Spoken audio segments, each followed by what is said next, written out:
What We Beat Last Week is a podcast for adults with discussions of a range of sensitive topics. Read the description for specific content warnings.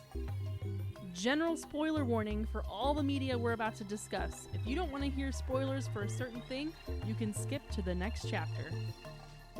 Welcome to episode 8 of What We Beat Last Week, the podcast where we talk about all the media we beat in the last week, including books, movies, TV shows, music, and everything else. My name is Nikki. I'm joined by Rachel. Hello. Josiah. Howdy. And Joey. Hi. Guys, I have some very interesting statistics to share with you that I have not previously shared with you. Stats Corner. And it's not about a calculator that is not sponsored. No, it is not. Texas Instruments, we're looking at you. I sent the email, they haven't responded. It went straight to their spam. If you're a creator on YouTube, you can look at what YouTube search terms people have used and arrived at your video. Oh, that's interesting. Do you guys have some guesses as to what search terms may have brought people to our video? Critic. Okay, critic, sure. Cult, okay. Mormons. Nikki? Me's, okay. So this is for episode 1. Okay. That's the only one we have data on so far. So one person has done this. They've searched for Bonnie Blue, Oh. Interesting. naked strippers, What? nip slip, Okay. Resident Evil nude. What? I did talk about Resident Evil. Did we talk about Resident Evil nude? We I haven't think- talked about I don't know anything. No, I thought that. Did we talk about penises in the first one? Yeah. But did we talk about who's Bonnie Blue? Bonnie Blue is that she's broke like the wor- British and she she fucked slept with like a record number Oh, of right. men. 1,000 Did we people. talk about her? in It was like a episode line 1? of I don't no, think I don't so. think we did. Did we talk about naked strippers? No. I mean, maybe like the Did we one talk about- orgasm cult, but like that's not Maybe. really That that. That was in one. episode 1. Yeah, what the heck? I'll have to like re-listen. So Interesting. we may That's have so to weird. rebrand in order to fit this market This Yeah, YouTube what? knows to what capture we... this audience. Well, I'm I out. am not. And that's not I'm you gonna like do throwing nip slips. hashtags in like the... No, I did not throw hashtag Bonnie Blue into episode 1 of our brand new That's so podcast that weird. we're starting together as friends. I mean, it's just our... What we've got to say is so hot, it can be interpreted as sexual. Right, yeah. No. I mean, that's... yeah. Interesting. Let's talk about Not those things. movies. Yeah. Movie time. Did anyone see any new movies? Do we do that anymore on this podcast? Next time- we will Wait. have. There's actually a bunch of new movies coming out that I Yes, do want yes. to see. I would at like to least see 2 or some 3 new this movies. weekend. Yes, after this episode, we'll have a lot more new movies to talk about. Contemporary releases. The last few weeks have just been movies I don't give a fuck Busy. about personally. Yeah. Also, extremely busy. Yeah, It's that's why. so My silly. work life is a mess. That's why our perfect upload schedule got so affected. Nikki. Oh wait.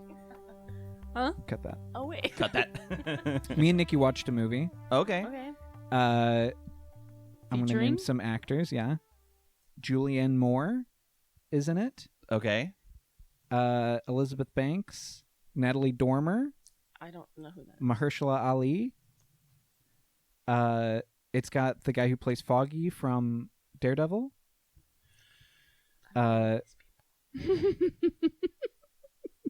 It's got Josh Hutcherson and Jennifer Lawrence.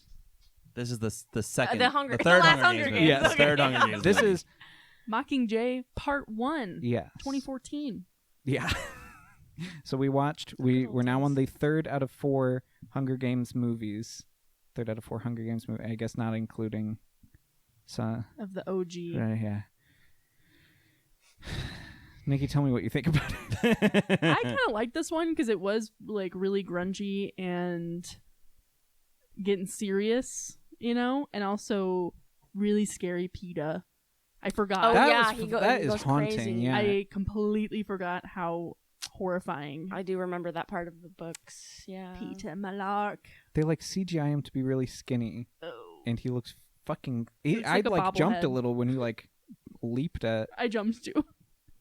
It was fucking scary. Imagine you're 13 or 14. It was even Right. scarier back Right. in 2014. I feel like I remembered rewatching it. I remembered being in the theater and being horrified. Yeah. Like, He was gross. Well, and then he tries to kill her. yeah. Well, yeah. So that's this Hunger crazy. Games doesn't have a Hunger Games, unfortunately. Is it Is it unfortunate? I think so. for the story? I don't know. I just No, this is getting into the actual war of it all. Mm-hmm. And you see Katniss go to the front lines and engage with the Capitol as they're fighting back, and it's sad. This one is horrifically sad because you also see District 12 absolutely bombed to pieces, and it's a bunch of bodies, scorched earth. Fucking Moment. Yeah, yikes. that's dark. but it is a little crazy for this series to take a turn, like even in the books, like book 1 there's a Hunger Games, book 2 there's a Hunger Games, and book 3 it's now about a war. But now the Hunger Games is President Snow playing his games with Katniss. Yeah, I get it, but there's and no the- literal and Hunger the- No. And is war not a Hunger Games situation? No, it's not for a us all. fucking Hunger Games. It's- Isn't life a Hunger Game if you think about it? No. Yes. no. But I do feel like this installment is a really good showcasing of like how much these actors, the main actors, have grown from the beginning to now, because they kind of grew up in this series, and I felt like they are finally kind of getting decent at acting. 3 I think movies. Jennifer Lawrence was. Jennifer Lawrence is actually a good actor. Yeah. I at least thought it when she was acting like she wasn't a good actor for the like Mhm. propaganda film she was shooting. It's like, wow, that's really good. This is what a bad actor would be like. Wow, that's pretty good. Because she hates it, and it's so not Katniss Everdeen's personality. It's so fake. Yeah, that kind of pissed me off because why would Philip Seymour Hoffman's character ever? He would know that's bad. Like, why would he think that's a good idea? I don't know. Maybe it's just like the punishing, the ritualistic, what's it called, humiliation ritual type thing, where they're like, how much shit are you willing to eat for us? They're like, he knows it's bad, but he's like, but for the greater good of keeping her indoctrinated, we have to. For the good of Keep the this in there. resistance. Yeah, I don't know. And that was like the one thing Haymitch did in the entire movie was Yeah. intervene there. And then in other scenes, he sort of standing in the back. They didn't have much for him to do. Well, he was drying out, so. Yeah. yeah, story-wise, there is a reason, but I'm just whatever. I wasn't too. I'm not too hot on this Hunger Games. I am looking forward to watching part 2 and closing this chapter out for sure. But Yeah, what even happens in part 2? Why did they split I don't this into 2 remember. parts? Because they What, there's had just to. so Harry much- Potter did it. Twilight did it. Twice the ticket. They gotta do it. There's just so much Twice the money. content. yeah, for the money, Mhm. literally for the money. I did give this a 7.5 out of 10 versus the first 2 I gave a 7 out of 10 just because I appreciated the darkness happening here. Man, I forgot to rate this one. I'm probably gonna go with a 2.5. I Whoa. just don't know if there's enough Whoa. story Out of 5. out of 5. I do wish it wasn't 2 parts. Yeah, I just don't know Yeah. if there's enough story to justify. Almost. You haven't even seen it. How do you know? Well, because there wasn't enough story in this one Okay. Well, to justify this That's movie. fair. Like Maybe it was, also, it's better than Breaking Dawn Part 1 that's and Part 2. That I'll is give you that. shocking. That shit is shocking. Yes. There's not enough content in those movies for like an hour-long movie.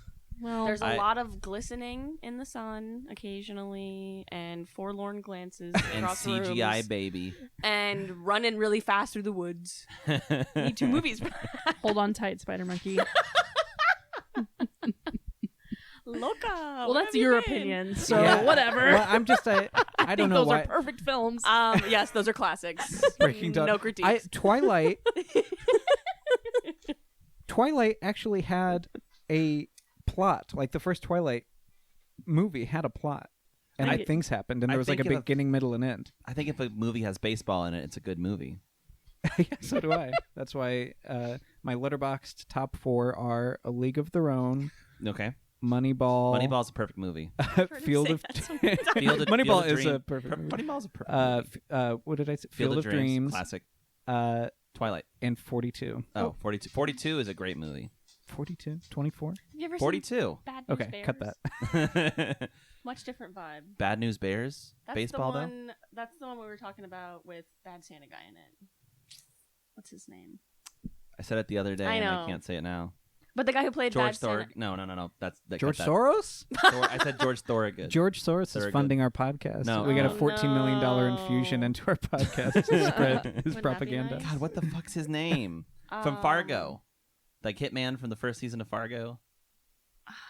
But it's a good baseball movie. It's Billy Bob funny. Thornton? Billy Bob Yes. Thornton. Thank you. Thank God. I was Billy like, Bob I said his Thornton. name instantly the other night when You we talked did. about it, but I couldn't remember it tonight. It's a Fuck. very funny baseball game or baseball movie. I don't know if it's perfect. I don't really care about that. But it's a fun watch. To close out the Mockingjay discussion, I feel like my discussion about it is lackluster because I just don't care that much. Like, I don't have any. The series I feel like had run out of steam in like pop culture by this point, and I have no nostalgia for this movie specifically, like I do for the first one, and I don't know. I just didn't care. Those are all fair points. I think I liked being in a silo again. Yeah, that's kind of fun. It just made me want to watch The Matrix 2, whatever the second one, Reloaded, or It just reminded me that I want another season of The Silo.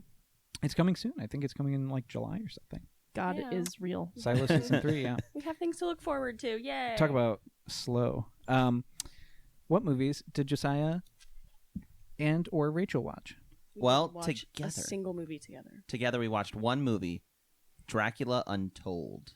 Okay. Mhm. You're going to have to refresh We're gonna have to me look and it the up. audience probably on which fucking Dracula movie That's this is fair. and when it came I'll out. give you a Dracula- year and at least like a director. Yes, give me a Who- year and and I who- can talk about. Please tell me also. Spit my. Was this- 2014 was film. this the Oh, another 2014. was Look at this us. one of the false starts for the Dark Yes, Universe? Okay, exactly. thank you. Yes, Thank you. yes, it was. Oh, Luke Evans interesting. plays Dracula, who Count Vlad. So they kind of take the history of Vlad the Impaler and they turn it on its head.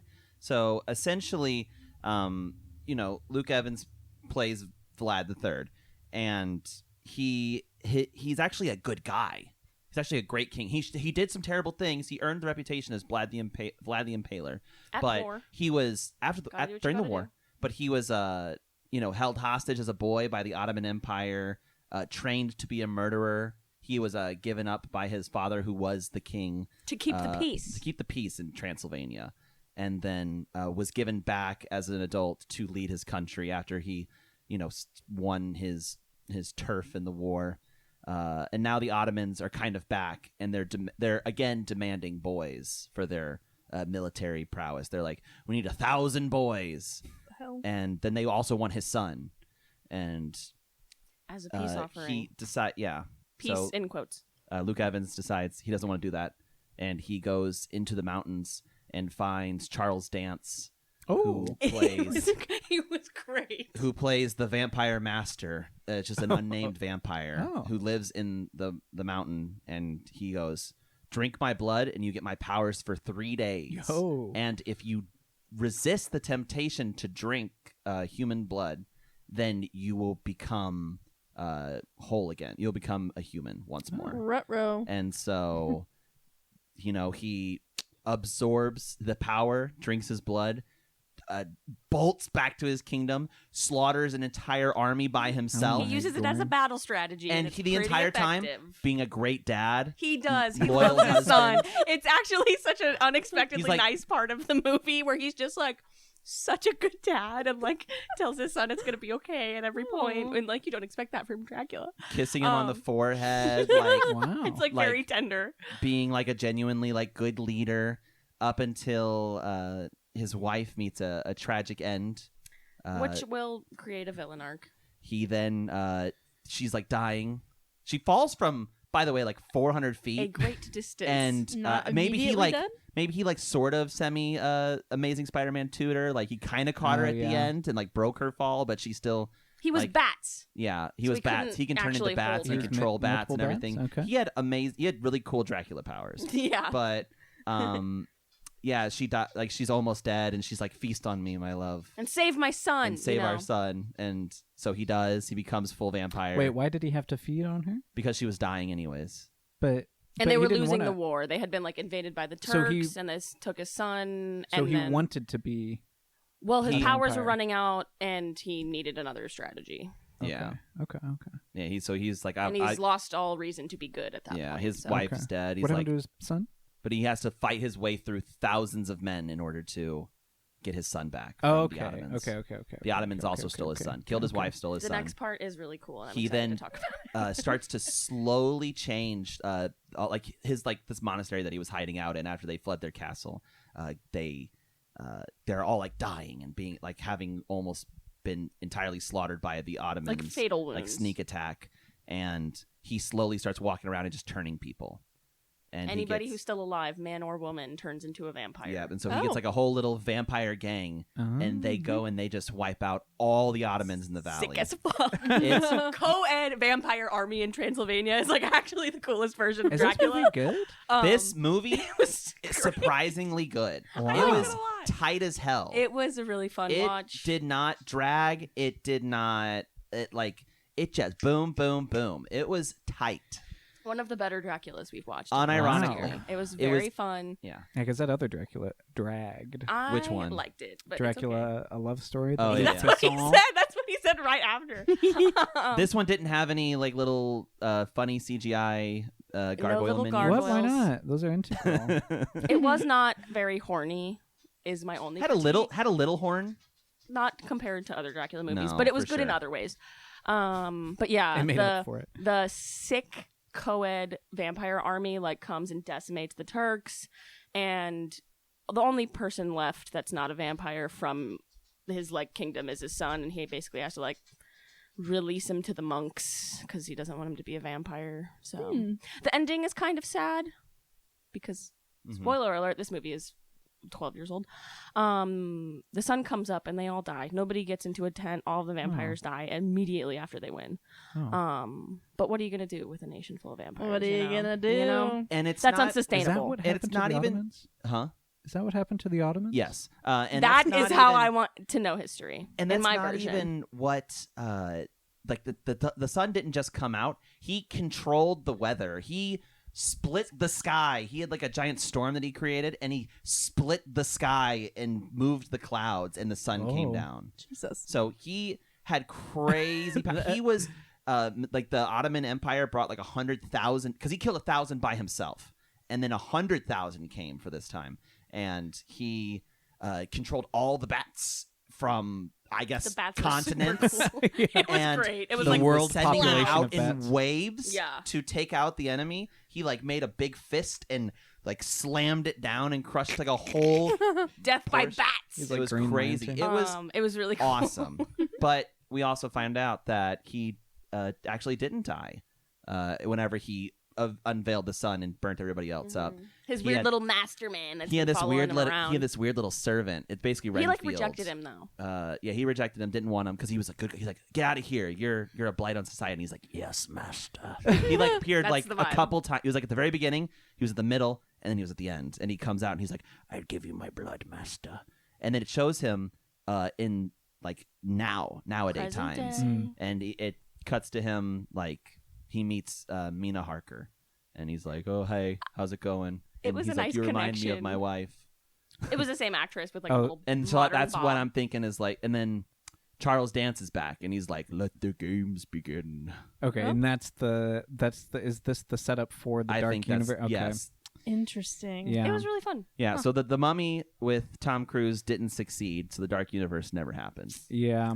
Yeah, I think they Well- had like 3 false starts with it. Like they made like a Yeah. Frankenstein movie that was supposed to be part of it, and then they made that, and then they made the Mummy, and Yep. the Mummy failed. So And they just that's it. couldn't get it up. No, Well, they still modeled an entire land in the Universal theme park after the Dark Universe. Yeah, they so- cut the Universal monster movie part of Epic Universal theme park is called Dark Universe. Sick. I want to go to that one. yeah, that's awesome. I think that the coolest thing about this movie is probably what some people might also think is the lamest part of it is that how much they changed, like because it's Mhm. like they intentionally make like they will say things like they're like like, oh no, Dracula does not mean vampire, it means dragon. And so like he is the dragon, he's not the vampire. And But so at the end, his armor, he has dragon armor on, and but then he becomes a vampire. But then it's like that. He's like, actually, Vlad was a good prince, and he loved his people, and he was a great father and a great husband. He had been horribly abused by the Ottomans, but he was, a really great guy. Sure, he did impale a bunch of people during the war, but hey, justifiably Who so. hasn't? he had to do that. But yeah, It was fun. What would you guys rate it? I think at maybe 7.5. I'm biased. I love vampires. Potentially I'd 8? say it's like an 8.5. I'd definitely watch it again. In the scale, like in the grand scheme of vampire movies that we've watched in the last few years, it's up to the top of the list for sure. It's just really tight. Like it's crazy how like it flows. It's the thing is, it didn't drag. It didn't have like these really boring moments. I felt like everything kind of moved along, and anything that could have been probably like that could have lingered on a little bit more, or maybe you like need an explanation scene or something like to watch him transition through like a long duration or something. They just cut right to the next thing. They're like, boom, we're here. How was the visuals? Because I'm imagining a muddy mess. If you tell me vampire movie from 2014, I'm imagining a muddy mess. The CGI was pretty good. It actually was, especially the bats. Like the bats the were bats really were good. pretty good. Like, I mean, there really wasn't much to gripe about. It looked pretty good. A lot of the effects of like Dracula being exposed to silver and sunlight and things like that. Like the none of it melty looked skin stuff, none of it looked pretty bad. There was a lot of like on-site shots, like of like being out in nature and things like that. I feel like I would have noticed it if it was bad, and it wasn't. It was really fun. Okay. Yeah. That's a lot of it was refreshing. really cool. Yeah. Who'd you say Dracula was? Luke Evans. Who is that? He played right now he's actually Dr. Frankenfurter in Rocky Horror Picture Show on Broadway. Oh, That's fun. I don't recognize him. He didn't plays know him. Gaston in the Beauty and the Beast Oh, remake. I do recognize yeah. that man. He's so Gaston. Yeah, He he is is so Gaston Gaston. Coates. I think he was manifested from a And then drawing that's of Gaston. Game of Thrones guy. Oh yeah. Which As Game like of the Thrones guy? original vampire. Who the hell is that? Charles Dance. Oh, it's Charles. That's Charles. I Dance? know. Is he I okay? know. Jesus. It was hard to He recognize. does this him at really first. cool thing at one point, like Luke Evans, he's in the cave with them and he points his sword at him and he kind of like touches it with his fucking clawed fingernails and he like down the blade. Like it's not like fake or like put together in one shot. He like does it. And it's crazy. It's like really fast and like it's crazy. Did you guys watch any other movies? No, of course not. Neither did. Been Of course not. busy. Of course not. One movie a week. What about TV shows? Any television? I watched a few more docuseries. Okay, go Orf. And Okay. Docu Corner. go Orf. Okay. The first one, I am not really sure what to take away from it. I'm not going to lie. So I'm going to encourage you and all of our listeners to go watch it for yourself to come to whatever conclusions you're going to come to. But it was Okay. the Cult of NatureBoy. Okay. I had heard nothing about this. I did not know this happened. And I only heard about it because I heard some creators talking about one very specific aspect of one episode that was so shocking that I just had to like see what it was from. I wasn't even planning to watch it, and then I heard what it was about and I was like, oh my god, I have to know the whole story. So it's basically just starts with this guy from Atlanta who was a barber and sold his barber business and didn't even buy, he was like living in an Airbnb in Costa Rica and decides like, I'm gonna be God. I know where that is. Yeah, you do. Costa Rica, yeah. Yeah, you do. It's right between Panama and Nicaragua. Thanks for the geography lesson. That's actually going to be helpful later in this discussion. Okay, I'll be here. But he basically like goes to live in an Airbnb in Costa Rica and starts posting stuff on like Facebook and Instagram. I don't even know if TikTok was a thing at that point. I think it was like 5 or 6 years Musically. Ew. Oh my god. That's a deep cut. But he basically like encourages Black Americans to like be free of oppression in America, which like back in like 2020, 2019, that was like a real conversation going on about the racial dynamics in the country. That's BLM times. It was, this is not that vibe. It was like come be kings in Central America, come be queens in Central America. This is ringing a bell. Yes. This is ringing a bell. Yes. And he gets, I think, at first, like maybe 5 or 6 men and women, oddly even numbers, which will become relevant.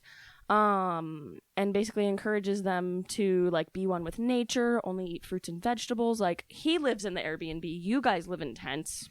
That tracks. That was the first sign where I was like, and also starts making people give up all of their money and their passports when they get there, which usually doesn't happen when you're just on a trip. A cult. Okay, so it's a cult.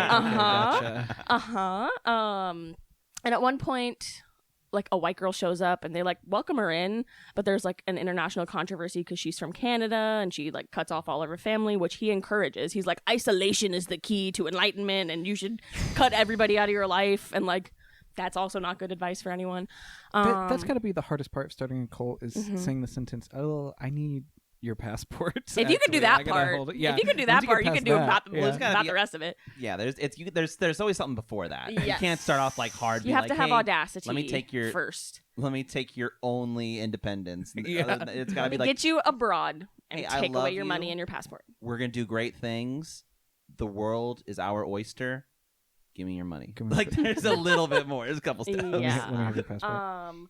But he also encourages to like not interact with the legal system, so he doesn't have. I don't know how you can get off of a plane and not interact with the immigration system, but I don't remember what his actual name is, but NatureBoy just encourages them, like, don't give them your passports, don't interact with the authorities, and they're just like a group of majority Black Americans in Costa Rica on a bus, traveling around doing kind of weird shit, not interacting with the authorities, refusing to interact with the authorities, which, like, I don't care what country you're in. If you do that, that's a red flag for immigration services most of the time.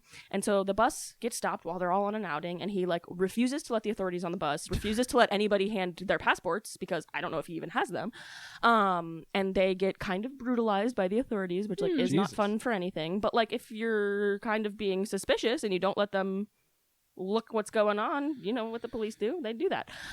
So they get them all into whatever kind of situation they need to get into, like confirm their identities and make sure they're in the country legally, and then they're deported out of Costa Rica, and they start country hopping. They get new Airbnbs and like Venezuela and Mexico and other Central American countries, just like being like, yes, I know where those are.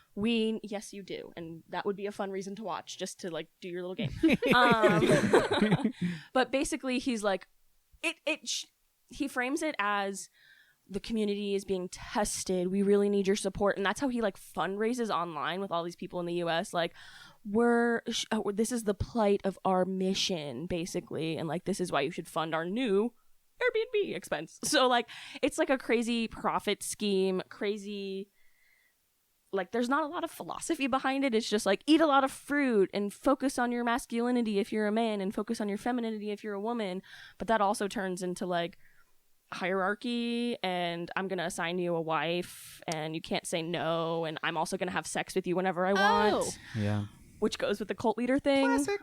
Yeah, so that's crazy. He impregnates somebody, and as soon as they're impregnated, they're turned into like a chiefess, but also starts getting the shit kicked out of her all the time, which is not what happens to queens usually in my history. In your experience, yeah. And not I wish. But no, not in my like history forays, you know. Usually the queens are the ones that have the best treatment out of everybody. Why is she getting her ass kicked? But literally it was like all of the abuse was live streamed in the US, but because they were abroad, nobody could do anything about it. The jurisdictions were super blurry because they kept country hopping, so no country could do anything about it. He was just like beating women live on Facebook, and people were just like giving him money, which is just crazy. That's insane. Why did Facebook now like clamp down on this shit? Why would they? They don't do that. People literally get shot and killed on Facebook Live, and they don't do anything about it. Anyway, that's what I scroll through when I wake up in the morning. Yeah, but basically they country videos. hop enough that they run out of money, and people do start leaving at a certain point. But enough people stay that they have to rent a big ass house in Atlanta because they have nowhere else to go, and that's where the guy originally started. And it's hard to be a nature cult when you're in like a metropolitan area. And there's a lot of trees in Atlanta. they're in like the suburbs, but I think that's like a generous way to portray it because I've never been to Atlanta, so like I appreciate that perspective. But once you get into the U.S., the jurisdiction is much clearer, and if you start beating women, you can be reported to the police. So they're like a property that the police show up at every single day. People are reporting them every single day. Every time he allows the police to come into their house, all of the cult members are like, yes, we love it here. We do this voluntarily, which like that's a cult, obviously. And these cults never end the way you expect them to because they never go to jail for what you think is like the glaring thing. But what he ends up, what the cult leader, NatureBoy, I don't remember what his name is, but he goes by NatureBoy. I'm pretty sure people still call him NatureBoy in jail.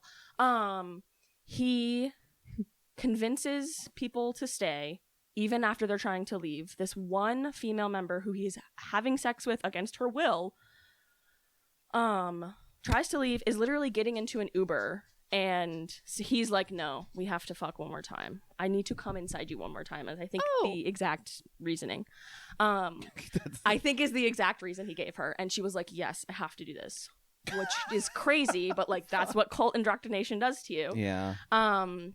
And she has sex with him. I believe he records it. And then after she leaves, he posts it on socials. And her life is like basically destroyed. Everybody is like not only concerned that she's in a cult, but also concerned that like, why is your porn on Facebook?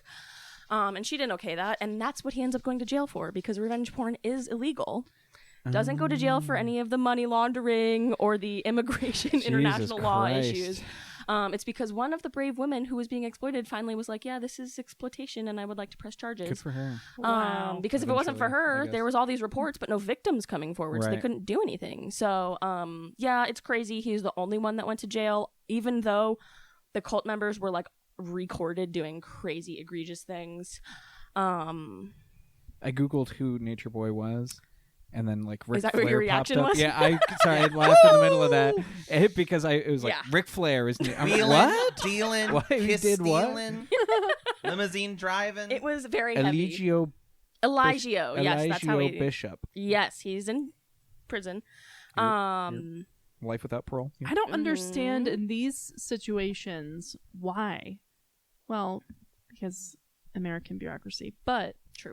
Why couldn't they have gotten some sort of warrant for one of these victims and then assessed them for literal Stockholm syndrome and trauma disorders and like all of these, like from a psychological standpoint, it's just crazy to me that something like that can go on for as long as it does. I feel like people have to be willing to do them though, and like these people were so indoctrinated that they wouldn't even admit it to themselves, much less the authorities or anybody else in their life. Like, you have to have a victim that's willing to at least corroborate the evidence that other people are reporting, and they weren't willing to do that before her. Yeah, but 24, 48-hour psych hold. Yeah, that's fair. But if you're agreeing that like, oh no, it's okay that he kicks the shit out of me, like, what are you supposed to do at that point? But when you separate someone who's being abused from their abuser for long enough and put them in like a safe environment, more than likely they're gonna like come around. But here's to the it. counterpoint that like I do feel like I'm a little out of my comfort zone talking about. Are Black Americans going into that system safer? That's a good point. Are they? Would they feel safe in that environment? Like, probably not. That's probably why it's so hard to come out of a situation like this. Yeah. So I learned a lot. It definitely shows that anybody can be indoctrinated into a cult if you're vulnerable enough and if somebody gives you the right messaging. So again, read up on media literacy. Don't believe everything you hear online. Don't move away and give anybody all your money. And your passport. And your passport. I think that kind of speaks to the whole movement of people saying that we no longer need to be sending police to every situation. Yes. We need social workers, first responders that can report to certain situations. As if social workers don't have enough to do. If it weren't the police who were arriving at these places every single time, if they would have sent some sort of care facility or something, sort of person in that role. The police aren't the only authoritarian force in the U.S. Like, the medical system has been actively predatory against Black people as well, in the South especially. That's so fair. Like, white coats are just as scary as the studies. That's what I'm saying. White coats can be just as intimidating as a police uniform, unfortunately. So that is the reality of interacting with any of the bureaucracies in the U.S. Mm-hmm. That's fair. Yeah. I'm just sitting my white ass down and listening. Yeah, and that's why I encourage people to watch it, form their opinions on it themselves. I heard crazy sound bites about it online that I like couldn't help myself. I had to watch it. I don't know that I'm the best critic to talk about it, but I hope more people watch it because it's a wild ride. Yeah, that sounds enlightening. It was intense. Nature Boy is a song first recorded by American jazz singer Nat King Cole. Yes, they talk about that, interesting. and it's not that nice. Or the song is nice. The rest of it is not that nice, but it starts off nice. Did you rate it? What would you rate? The documentary itself. What was it? Yeah, can you say the name of it again? I believe it's The Cult of NatureBoy. It's on Hulu.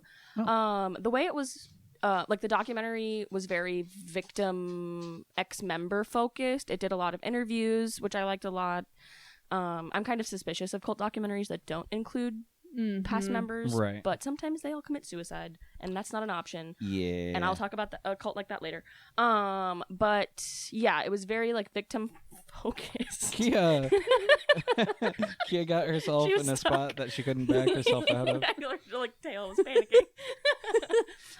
But it was very victim focused, very it was very sensitive about the cultural issues that were going on, and let the participants themselves put it in their own words rather than like having an abstract narrator talk about it for the most of the part.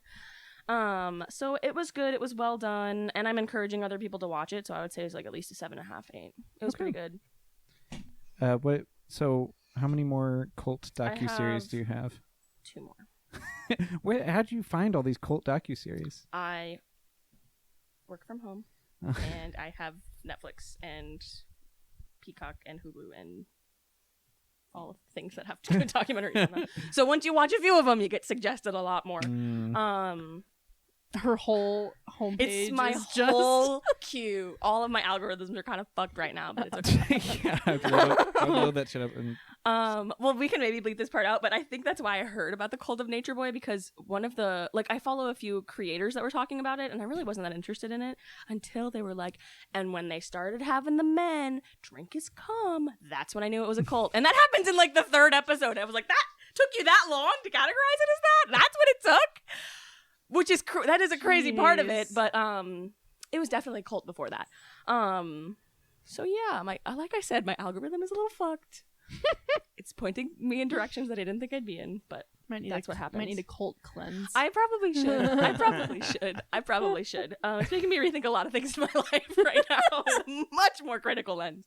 But I also watched How to Become a Cult Leader, also by Peter Dinklage, or narrated by Peter Dinklage. It's like the cult counterpart to How to Become a Tyrant. Okay.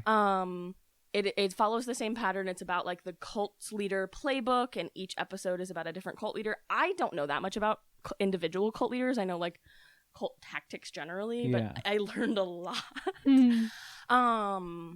And so who are the cult leaders in this? I have to fact check that because I don't remember all of them. But I will say I liked the How to Become a Tyrant better. But I think that's just because of my own like personal interest in politics a little bit more. But yeah, it was pretty good. Again, it had like cartoon reenactments, which I think are fun. Charles Manson. Okay, sure. Classic. Jim Jones. Classic. Yep. Jamie Gomez from Buddha Field. I had never heard of that one. Don't know that. Marshall Applewhite from Heaven's Gate. Okay. Shoko Ashara from the Doomsday cult Om Shinkiaru. Oh god, guys, I only heard these like Shinrikyo, thank you. And then the last one was Sun Young Moon from the Unification Church that does like the giant weddings. Yeah. So all of them are really interesting. Some of them we know how they end, and some of them, like all of them died, so there was nobody to interview, which those are like, I'm getting goosebumps thinking about that right now because that's so crazy. I can't imagine.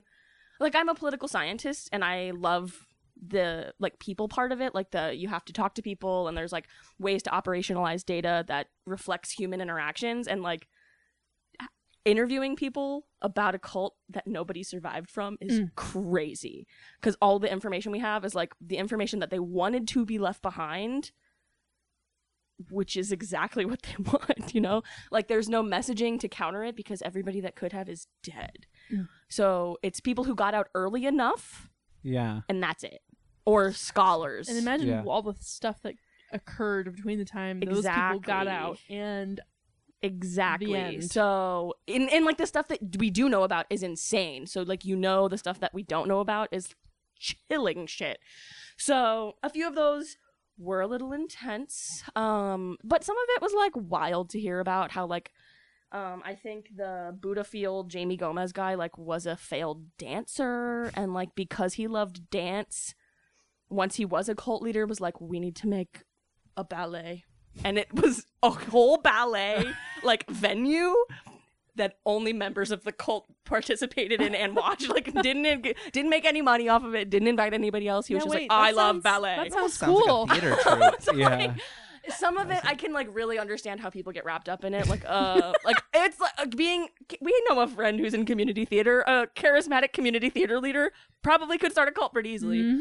Mhm. So it's really clear that anybody can be manipulated into being a cult leader. Anybody can think that they have the skills for it. Similar to the way anybody can be a tyrant if the systems are in place to exploit the system. If people are vulnerable and looking for purpose in a purposeless society, and you offer the little shred of certainty, people will eat it out of your hand and basically give you all their money. Wake up, sheeple. Which of those? Not expecting that, Nikki. Wait, Every once in a while, I gotta really surprise Rachel. That's good. which That of was those funny. cults do you think you'd be most likely to accidentally like join and be a part of? Well, there was a few that like hit way too close to home. Like I grew up in a Presbyterian church, and the leader of Heaven's Gate, his dad was a Presbyterian preacher, and I was like, gotta ask Pastor about that because I didn't know that. I don't know. I like to think that I wouldn't fall for any of them, but like, I don't know. I'd be in It's the like a- ballet one. You'd be- Mhm. I couldn't just imagine. Like the thing is, imagine being in a group and then all of a sudden, like you kind of like, yeah, I'm just gonna phase out of this naturally. Like you just stop going to That's meetings. not a thing. They don't do that. Well, no, I'm just saying like it's the start. It's Yeah. like the cult is like it's the very very early stages, and it's not even like maybe the idea of it isn't even fully there. It's like a gathering of people, like-minded individuals. Mhm. And then you just kind of go, you know what? I know we meet on Saturdays. I'm busy this Saturday, and then you go, I'm just not gonna, I'm kind of just phase out of it. And then all of a sudden, you're on the news. You're like, That's a club I used to you go just get to. there. Oh, no. Yeah, you're just like, oh shit. Well, that's like how it starts out. Heaven's Gate, the New Charles York Manson. financier. Charles Manson started out as like a free love, wanting to be a rock Right. star kind of Mhm. guy. Right. Yeah. And Jim Jones started off as like a civil rights leader, which is insane.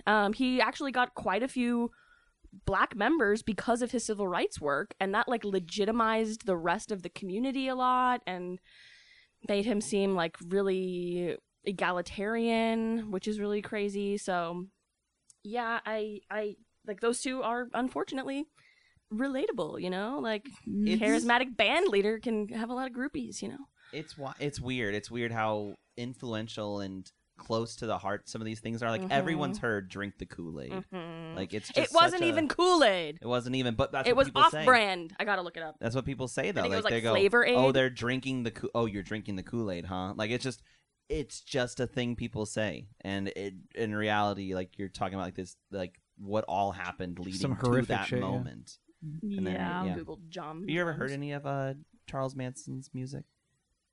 I don't think so. Some of it's not that bad. Well, It's not great.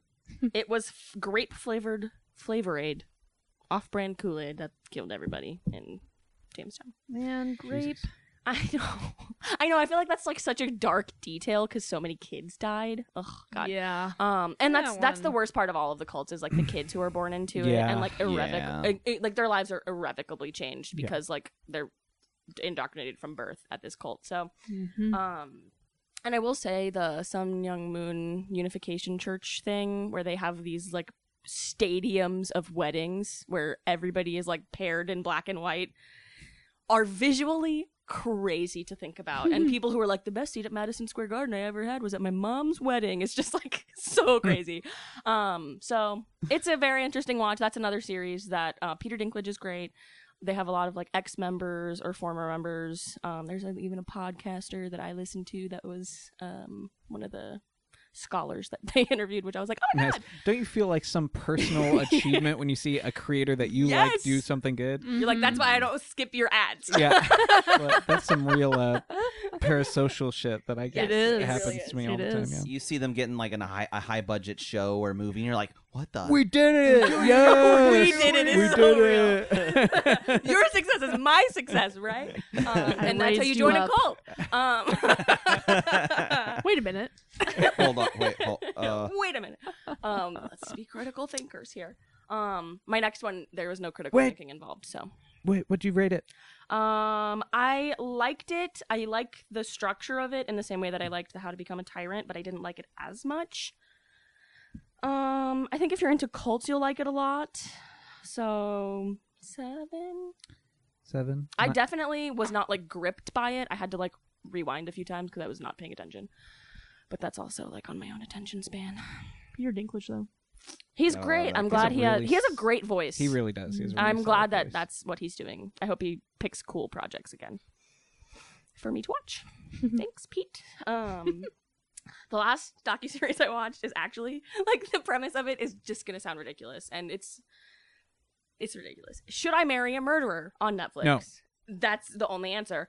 Okay, so what would you rate it? Oh, sorry. It's like the red button and the blue button. It was a good documentary. The main character that like is sort of the victim.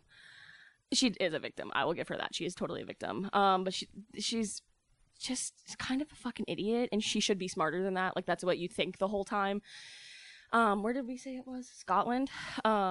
This doctor woman in Scotland who I believe is like a coroner. So she's like working for the government, dealing with dead bodies, interacting with the legal system.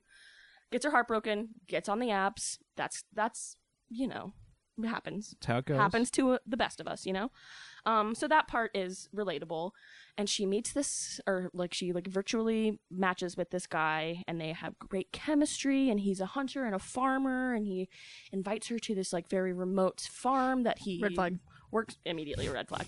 But she's like, oh my god, a farmer man wants me to come over. So she Here's drives my like passport.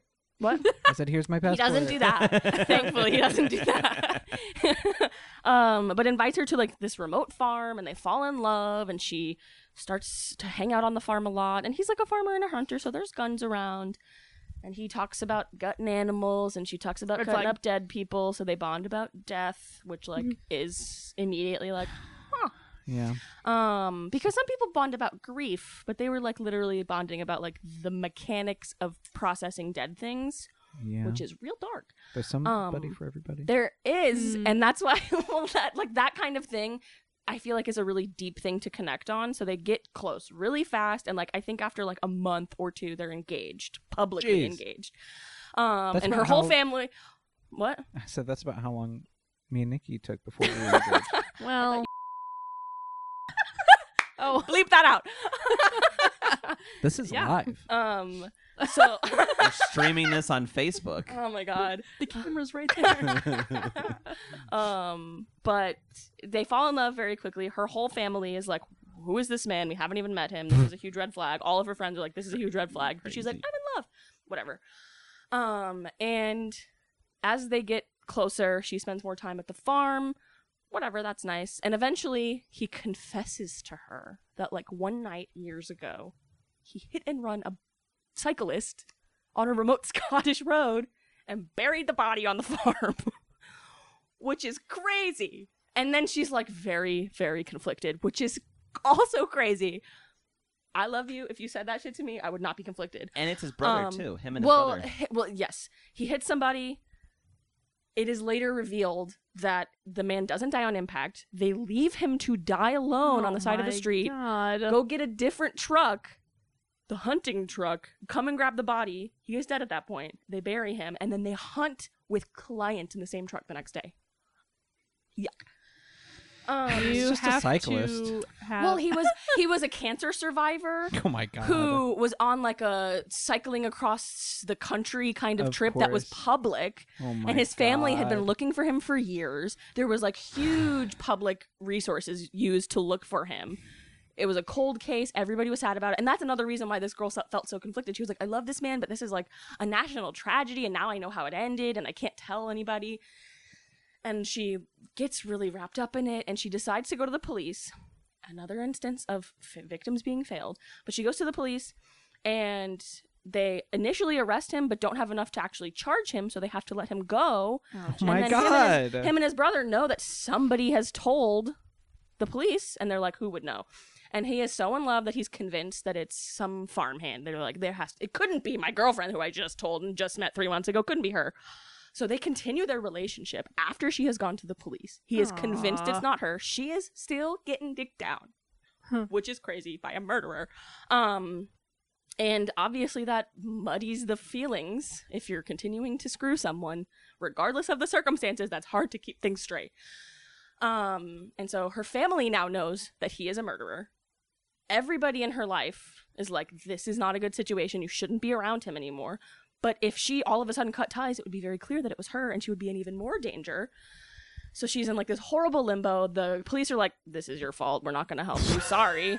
Figure it out, which is so unhelpful. And like later she finds out that she should have been getting help from like victim services and she should be under like special protection.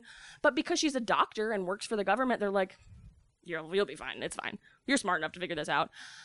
And eventually, like, this is so crazy, but eventually they exhume the body, they find it on the property because she leaves a landmark. So, like, he figures it out that it was definitely her at that point.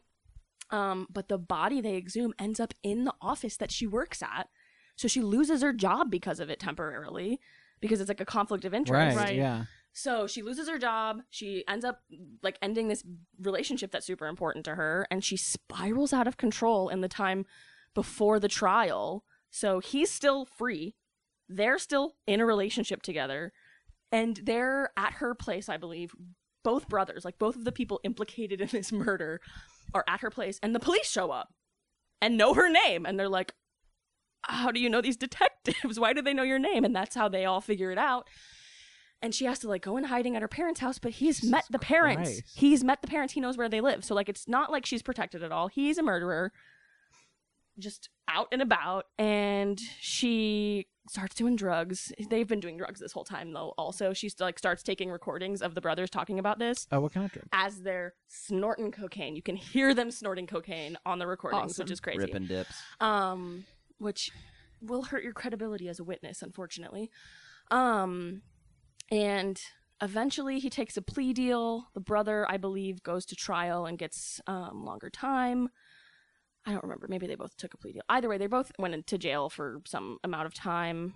She was going to be a star witness, freaks the fuck out, has a manic episode, and instead of being subpoenaed to court, she rejects the subpoena, goes You out. can do that? You can just say no? And then there's a warrant out for your arrest after that. Okay. She knows that. She doesn't show up for court. She is their star witness. And the one piece of evidence that they never found was the bike that this cyclist was on. And her boyfriend told her, like, we put it at the bottom of this lake, the water on the waterfall pushed it down, so nobody's ever going to find it. And she convinces herself on her own in this manic episode, she's going to go hike through the Scottish wilderness, find this bike that's been underwater for years in a waterfall, and provide it as evidence. That never happens. The funniest, this is like so sad that it's funny, but the entire time she's manic, she is taking Snapchat videos with filters on. Oh, God. Oh, no. It's like DJ the neon Khaled devil lost. horns. That's how you would know if I was in a manic episode. The Snapchat filters. It's like you committing crime with a dog Oh, face. Jesus. I hope that never happens. You wouldn't know, but there would be signs. But yeah, it was a wild ride. The whole story is basically just told by her and like a few of the detectives that are on it. The family of the man don't participate, which like I wouldn't want to. Sure, yeah, fair enough. Right. They have a few of her friends that are interviewed, and like her parents are obviously very concerned the whole time recounting the story. But she is just like such a wild character. She's smart and should know better, but is doing all these drugs and got her heart broken, and like that is relatable, but like I don't think me being heartbroken would make me still be in love with a murderer. It wouldn't be No. me. No. Wouldn't be Yeah, me. I don't think I'm I- built different. I don't think I would be conflicted about the situation, but I am No. not in it, so I don't know. But this is also I've an got a example pretty of good how a idea. relationship can be a cult of one. Mm. And it's easy to be under the influence of even one person. And if you've ever been in a bad relationship, that's real. I can speak from experience there. So yeah. Have good support systems in your life. Don't put all your chips in one basket or whatever the metaphor is. That's it. Yeah, you got it. I don't gamble clearly. But like yeah. When the blackjack dealer passes around the basket for you to put your chips in. I do the It's offering like in the church. offering. I was about to- Tithing time. Don't put all your But eggs in one basket. Yes, eggs, not chips. That makes more sense. Don't need all your Don't chips bet at all your once. chips in one hand. Yeah, there you go. Okay. Sure. But talking about that made me kind of nervous and sweaty. So I'm happy to be done with documentary. Wait, what do you rate it? I don't know. I didn't like this one as much.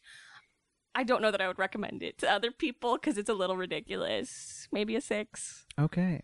That is what it is rated on the internet right now. Oh, really? It's like a 6.5 out of 10. I've heard people Interesting. just rip this woman apart. Like, why are you fucking him again? He is a murderer. It's Oh not my even a God. question anymore. IMDb gave it a 6.4, and on Rotten Tomatoes, it's at 100%. Rotten Tomato. I don't even know how to. So Wait, it was wild. Anybody can be indoctrinated into a cult. The True lesson fact. of this episode. That's a lesson. Thank you here. for that. That was a lot. That was thorough. It was a lot. Josiah, did you watch any shows? Didn't watch a show necessarily. I listened to a podcast series, though. Okay, not a show. So me and Nikki watched. Me and Nikki watched a TV show. I didn't know we were allowed to talk about podcasts. We are. You've said It was this like a before. full season of a podcast. Yeah, good. I turned the air off. I chose not to get a smoothie on me. Okay. Oh. What do we want our little tag to be that reintroduces this? Unfortunately, the second half of this podcast was driving 140 miles per hour on a back road last night Lost at sea. and wrapped its car around a tree. I don't like that one. Yikes. It Holding that survived was too dark. the impact, but unfortunately was trapped inside as the car burnt to a crisp. So we'll have to re-record. Hated that. I told him no. Being lost at sea is horrible. Imagine being lost at sea. That's horrible. I'm No, more this- scared of being lost at sea than lost in space. I'm more afraid of being. No, I'm more afraid of being lost in space. I don't give a shit. I know what's out there.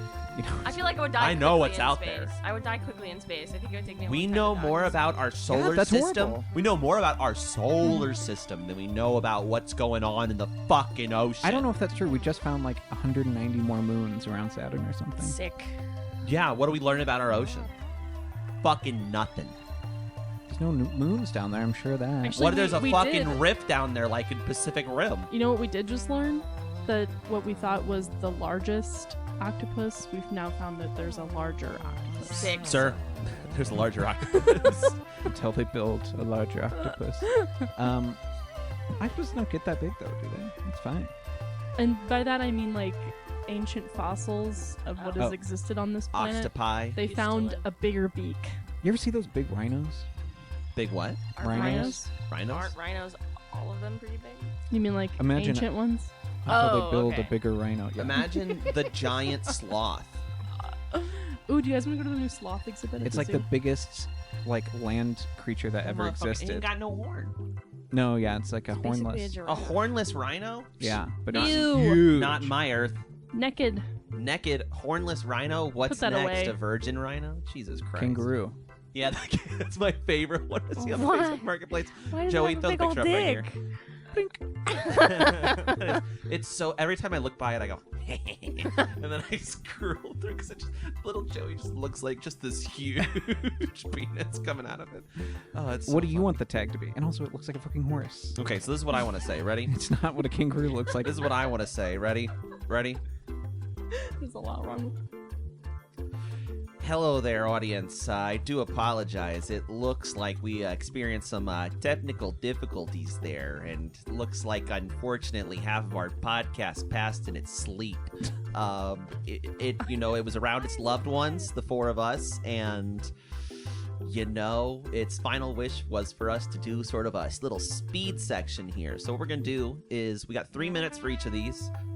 We've christened Joey with the burden of cutting these short should we go over. So I hope you all enjoy, and if this is not fun, hey, just give us a comment about it. Email us. Email us. What we beat last week at gmail.com. Go! At exactly 3 minutes, you'll be unceremoniously cut off, and it will just go to the next speed round. Okay, so we will start with... Did we get to TV shows? We did not. You were about to do a TV show. Okay, so 3 minutes about Gary. Oh, Gary was... Damn, that was such a good part. Shit. That's right. Where is the hourglass? Whenever you guys get your Gary ready. You ready for Gary? Yeah. We watched an episode and a season of a television show called Gary. Of the Bear. It's a prequel episode that they shadow dropped onto Hulu without any warning. It's about Richie and Mike on a road trip, quote unquote road trip to Gary, Indiana, which is like 30 minutes away from Chicago, which is really funny. We get to see both of them be pretty horrible people, antisocial people. Yeah, it gives you a lot of insight. Like watching that and then thinking back to the Bear, it really makes you appreciate the character growth that we get with Richie in the Bear a lot more. Yes. And it also makes everything make a lot more sense because Mikey was way more unhinged than really what we even get to see in the Bear. So yes, and in the Bear we only see him get to be horrible to like horrible people, I feel like, unless I'm forgetting something. But in Gary we just see him be horrible to Richie and other people for no reason whatsoever, basically. Like actively pushing people away in his life, and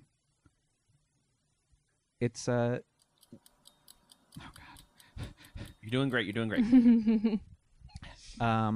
It's really well shot. It's got this grainy film texture to it. I don't know if it was actually shot on film, but they pretend it was at the very least, and it looks nice.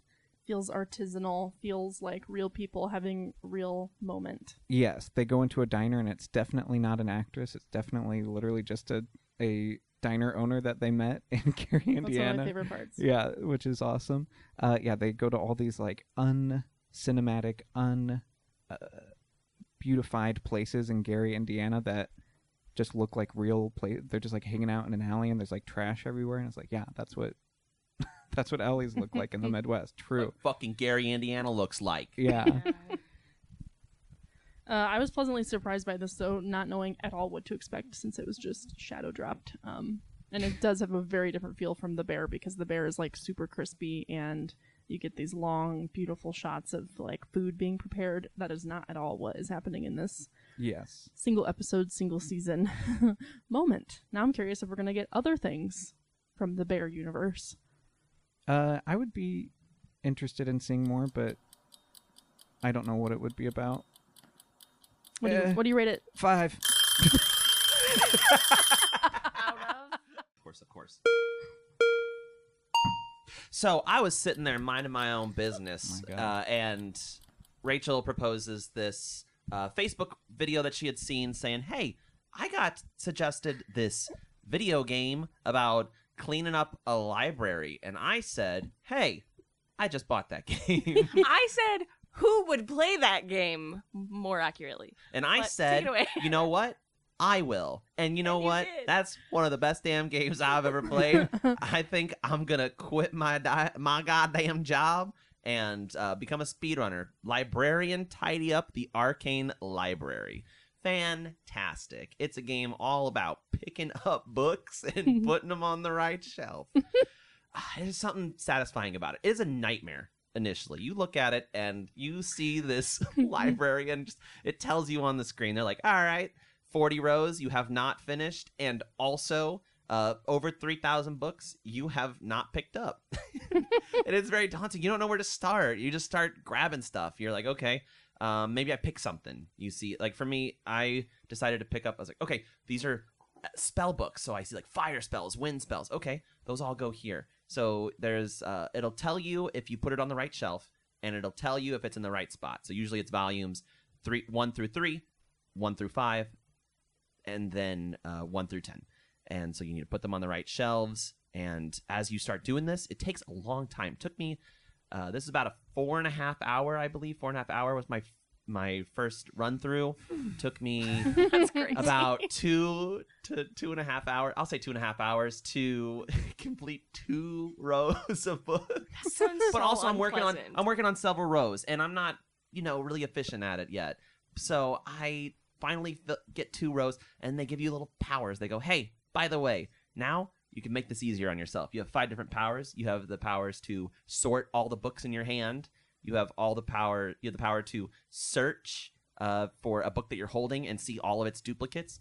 You can have the power to recall all the books that are in that series to your hands. You have the ability to throw it up on a shelf, and then you have the ability to find the shelf that it belongs on. So you're kind of, as you start to get through it faster, it burns through. Once I got that magic, then took me another 2 hours. What do you rate it? I would say that game's a fucking 10 out of 10. Perfect game. Perfect game. Perfect game. Done! But we didn't get Nikki's excitement. That's 'cause okay. Nikki I can't feels wait to strongly play about it. Ready? Am I going? Oh, Joey's got it. I read Immortal Dark by Tigist. Nope. Tigist. Yep. Tigist? Gurma. Gurma. Tigist Gurma. I'm so sorry. I listened to the pronunciation of that 3 times now, and it still doesn't stick in my big old brain. Anyways, this is a fantastic dark academia vampire novel. Very good. Again, harkens me back to Babel. Babel. People. Babble.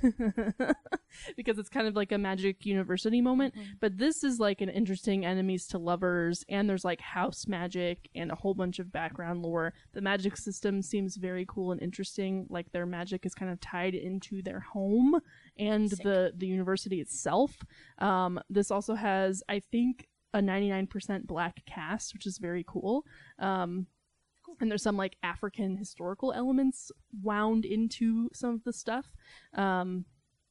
Well-written vampires. As a girly from the Twilight era, Hell yeah. I love a vampire. God Do you know bless. the nationality or anything of Tigist Gurma? I don't. She sounds British. Okay. I wasn't in sure that- if it was a she. In Okay. that, yes, woman author. Continue. I gave that a 4.5 out of 5 stars. Okay. It is, I think, a trilogy, so I'll be back for more with that. Next book I read. You still have like a minute and a half on. Oh, sorry, I was rushing through it. No, you You're didn't doing even great. feel like you were rushing it. That felt like a cool, calm, comfortable, collected pace. The flip side of this is if you give the rating, then for the rest of the 3 minutes, it's just going to be silence. Yeah, so Every review I'm very has to be comfortable with exactly silence, so 3 that's okay. minutes. I'm really yeah. not. That's just the chill time you get with us. Imagine you're just listening to a podcast and you're hanging out with your friends at the same time as you're driving your car or you're doing your laundry. That's kind of like what it is. We're all doing our independent, relaxing time. You should think of us as your personal close friends that like you. Yeah, I think that should build a parasocial yeah. relationships are important. Yeah. They're not at all abusive Anyways. and confusing. Another I thought. have a counterpoint to that later. Another thought on Immortal Dark is that the female main character is a little bit psychotic, and I found that refreshing. It wasn't like your regular schmegular girl and then the dark romance. She's actually psycho. Psycho female leads. I'm here for that. The next book I read was The Hobbit, or There and Back Again. Thank you. By J.R.R. Tolkien, obviously. I am ashamed to say that I have never read the Hobbit series the Lord of the Rings series up until this moment in my life. No shame here. I was always jealous of a girl that I went to school with who would just reread the series over and over again from the 3rd grade on, and that felt That's awesome. wild and crazy to me. I was really stuck in Little House on the Prairie, so I was kind of That tracks so much in a for you, whole Nikki. other That makes a lot of world sense. in that That's moment. okay. Obviously this book is fantastic. I love this kind of classic fantasy style, and you can certainly see in a lot of modern fantasy, where these authors are pulling a lot of their ideas from and getting inspiration from. In The Hobbit, you're following good old Bilbo Baggins on his first adventure out of the Shire. This was kind of fun though, because my perception watching the movies growing up and everything was that no hobbits ever had adventure in their bones, but then you get in the book a little bit more background on that, and actually in his very own lineage there were some adventurers and some wild cards, so that was kind of a fun way to view that. But I also realized in reading this that I haven't even seen all of the Hobbit films. In fact, I didn't even realize that there's more than one. I understand that. I thought I had seen them all, so I am now going to have to watch all of the Hobbit movies, which are apparently not super great. Yeah, maybe we'll just watch that edit that just takes them all and puts it into That's a one thing? 4-hour movie. That would be kind It's of like cool. a fan-made thing. I love That finding sounds kinda supercuts fun. like that. Because sometimes movies don't need to have multiple sequels; they could just be one movie. I've watched 2 of 3. We watched 2 of them. The third one's the hardest one to watch. That doesn't make me want to watch it. I didn't like the second one, how it ended. Well, the book is great. The prose and the word choice and the sentence structures are so weird Yeah, compared to what we have now. that is true. And and I'll get more into this in the next episode of What We Beat Last Week. The songs, the little songs, Their choice, yeah. they are difficult. Less difficult in this. When I read The Hobbit, I read it as an ebook, so I read it with my eyeballs. So it was a little bit like I just kind of read it as a poem, so that was okay. But 5 out of 5, obviously. Perfect timing. God damn, Nikki. Perfect timing. I'm a therapist. I work I on was just about to say. I work on 53-minute hours. The next book I read was The Lost Metal by Brando Sando, my BFF, Brandon Sanderson. This is the final installment in this era of Mistborn. Mistborn. Thank you. In the Cosmere universe. Right? Yes. Oh, God, it's so hard to keep up. Rest in peace, Wayne. Spoiler alert, rest in peace, Wayne. That was really sad, and I could have done without that, but he goes out in a blaze of glory as he would want. And again, this was a riveting Wild West mixed with fantasy, which was awesome for me. I still don't really know how I feel about the last, fifth of the book. We get some cameos and some... Not even cameos, it's like, oh, hey, here's some old characters. Bet you never expected these guys to show up here, did you? No, I didn't. I guffawed. My flappers were gasted. Gross. I was I like that. I love flabber. My flappers were cast and my timbers were shivered or whatever. my pearls were clutched. Anyways, Bought pearls just to clutch him. yeah. But I'm not mad about it. The more I think about it, the more I reflect on it. It's like, okay, I guess now this kind of makes me want to reread the original Mistborn trilogy and kind of refresh on how that closes out, because it feels very final when you're reading it, and then this book kind of throws all of that for a loop in my brain. So can't wait for more Cosmere action. It's excellent again. Wait, you gotta say that the scope was bloated, and so I'm right when I said that. So Last I'm right. You episode. have to say that part. The scope was bloated. Yeah. What the in what soundbite. context did you say that? Where it brings in things from the wider universe that Oh feels yeah, a little out it's of kind place. of like dropping a 1,000,000-pound weight on your lap. Like, oh, there you go. By the way, you know what you thought before about this world? Psh, throw that out the window, dude. You're so wrong. Super What do you rate wrong. it? 4.5 out of 5 stars. Oh, yeah. Vindicated, that was the word I was looking for. V for Cut that. vindicated. Cut that. Couldn't even tell that. I have a book, yeah. All right, Joy book time.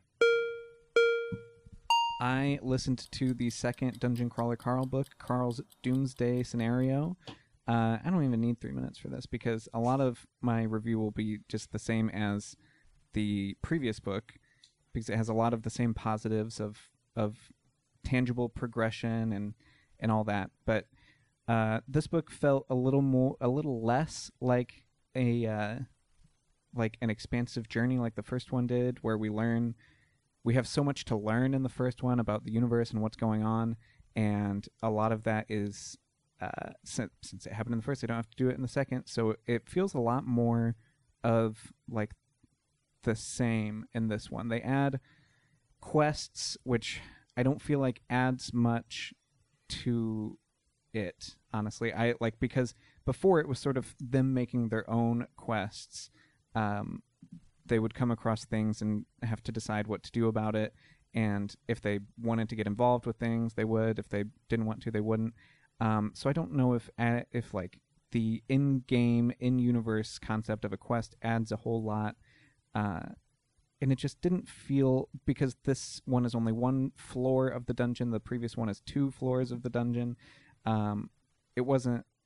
I didn't feel as satisfied. Like, oh, we completed a floor, and also there's less variety because it's only one floor. And each floor is different and is like a different setting with different creatures and stuff. So we get half as many floors in this one. So it felt a little, just a little less interesting, less to discover. It felt like there was like a villain, quote unquote villain, throughout this book that was pretty interesting that I liked.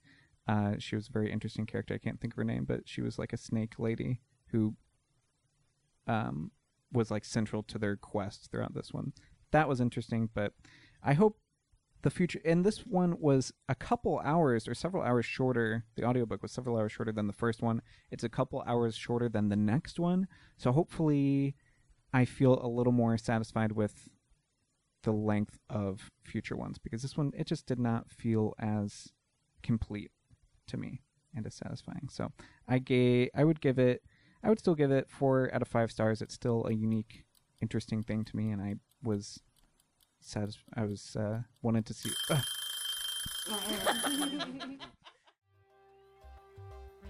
Thank you all for watching. If you like this, please subscribe, like this, put a ring on that bell, and email us at whatwebeatlastweek@gmail.com. Or else. Love you, bye. Put a ring on that bell.